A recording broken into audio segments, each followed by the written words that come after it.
Hey guys, in this video I'm just going to walk you through how I do typical normal bath dogs. This is a husky bath I'm doing, and unfortunately I didn't record it, but I started with the nail trim, of course. I always do the nails first, and then I'm just going to start with a little brush out with an undercoat rake to get some of the undercoat out before the bath.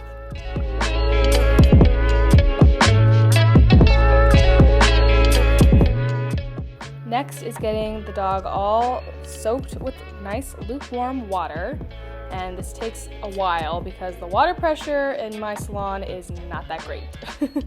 But now we're just going to start using a basic hypoallergenic shampoo to get the dog nice and clean. And she was very dirty, so I made sure to scrub very well.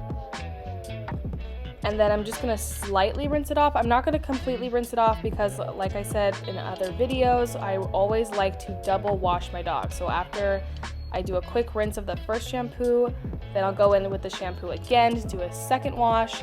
And now we're going to officially rinse off all the shampoo after the second soak.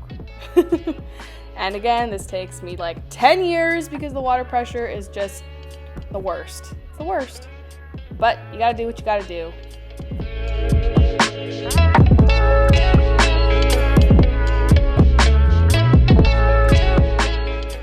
After the dog is completely rinsed off, then I go in with some towels to start drying it a little bit.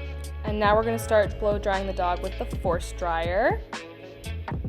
And after the dog is completely dried, I then move on to making sure I clean out the ears. You just use a dog-friendly ear cleaner with some cotton balls and you swab their ears out until clean.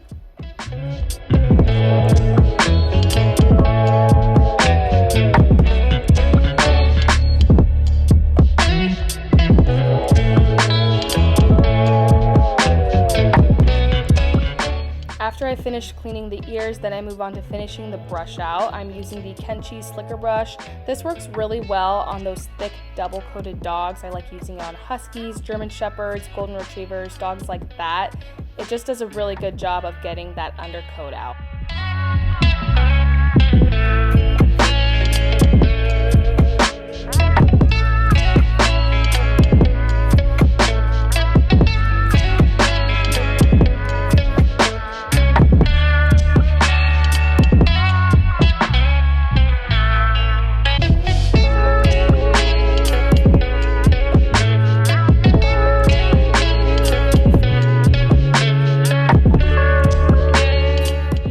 Another great brush that would work on a double-coated dog like a husky is a brush called the Furminator.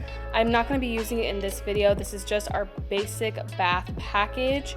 Usually if a dog gets our shedless package, that's when I'll incorporate the Furminator brush, but because this is just a regular brush out, I'm just using the basic Kenchi Slicker brush, and then I'll go in with a comb after to get some more coat out.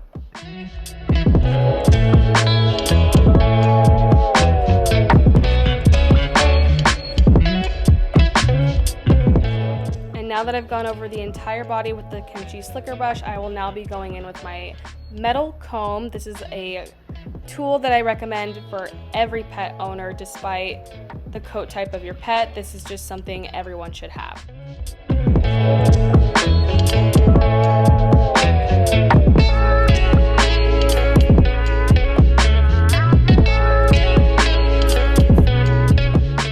One of the most important things I like to do when a dog is here is brush out their tail. I feel like a lot of people forget to do this, but even dogs like Labradors, Huskies, they need to have their tails brushed out. You'll actually get a lot of coat out of there, and it really just helps fluff out their tail, make it nice and flowy again once you brush it out. They don't always like it, but it's not something you want to miss, you know?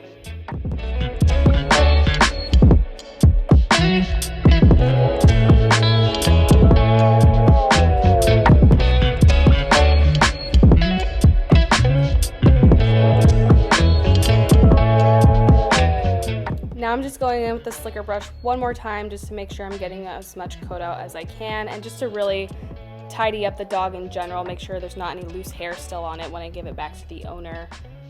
Just making sure to make it as presentable as possible.